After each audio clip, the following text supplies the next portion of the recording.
Hello, my name is Jarrod Kerr. I'm the Chief Economist of Kiwibank. I want to talk to you about what is wrong with the world today. I think there's three key things which is holding back growth. The first is our aging demographics.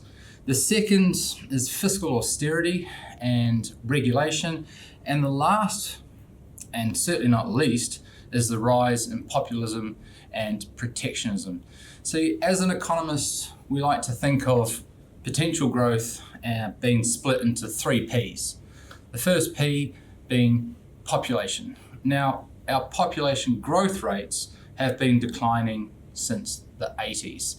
And now with the baby boomers coming of age and retiring, we also have an aging population and a situation where a large group of people are leaving the workforce.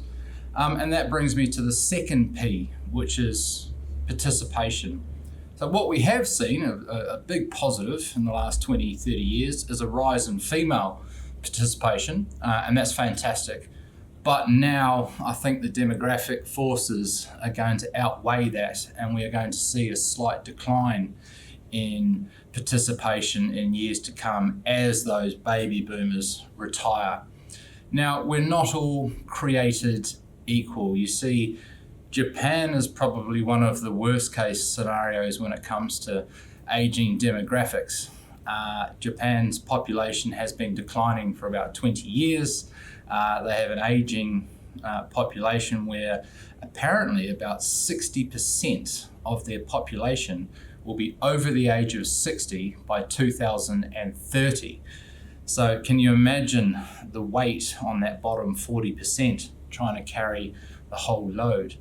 The last P, which is the, I guess, the holy grail for economists is, well, it's productivity. And productivity, we want to boost productivity because that means we get more out of every input that we put in. You know, every hour of work that we do, we get that little bit more out. Every extra unit of capital that we use, we get that much more from it. That's the secret. That's the one part that we can change. And it requires significant investment. And the Japanese actually do it very well. A lot of investment in education to make sure that the generations coming through are well equipped for the future. Entrepreneurs can come up with new ways of doing things, and people that are not easily automated by the machines that are coming. The other part of it is actual physical infrastructure. So take a look around New Zealand. We have an infrastructure deficit. It takes us far too long to drive down the road or out to the airport or get across the country. There's a lot that we can do here to boost productivity quite easily just by expanding the roads and rail and infrastructure that we have.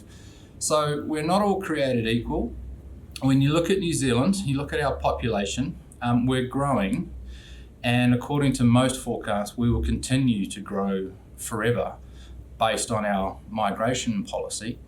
Our participation rate is high, and we have had a very big lift in female participation, but I think that'll roll over eventually. What we are not equipped for, and what is very disappointing, is our productivity. And in order to really address that, we need to start spending money on quality infrastructure and good education. Now, there is also this fiscal austerity and regulation element globally, which is holding back growth. If you look in Europe, there's a lot of problems in Europe, and I think most of those problems could be solved with governments actually opening the checkbook and investing again. But they've picked the austerity, they've already got too much debt. They're trying to run down their debt at precisely the wrong time. We're at a point in our economic cycle where if we are to continue to grow, we need to invest. Now, New Zealand is very, very fortunate in that we have a very small amount of government debt. We've got quite a bit of private debt, but we've got a very small amount of government debt. And we could easily ramp up the government debt to address our infrastructure deficit, but also to really fuel a good education policy and equip the next generation. Now, the other part of all of this is regulation. We went through a financial crisis in 2008. And to make sure that that never happens again, of course it will happen again, but let's just hope it doesn't, we are regulating financial services and quite a few corporates around the world. Now that can slow growth down in itself. I mean, if you regulate the banks, take Australia for example, you can see the credit availability, the availability of mortgages can be restricted, and that can have an impact, as it did in Australia, on their housing market. And we're seeing this around the world. But what concerns most international economists is the rise in populism.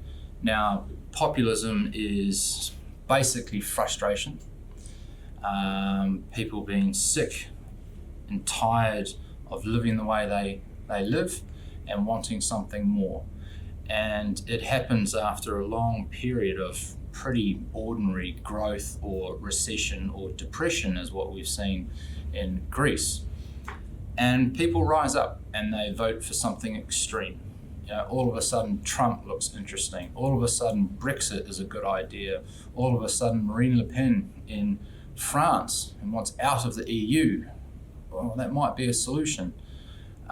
That sort of dramatic shift, almost anti-establishment voting, is quite concerning for all of us, because if we see it continue, then we could be in a situation where trade wars, not just between the United States and China, but they could, rage all the way around the world. And the last time we saw this was in the 1930s, when they had a vicious trade war in response to a depression, and that led to an actual world war. So the spike in populism does concern us. I think the answer for New Zealand is to look at the rise in inequality that we have here and start trying to address it. And the government is doing this with the wellbeing budget to make sure that people are living the sort of life that they want to live, and they won't end up voting for something extreme in 5 to 10 years' time. But the one thing we can do, and I think we can do it really well if we put our minds to it, is invest in quality infrastructure and education, and let's get this economy humming again.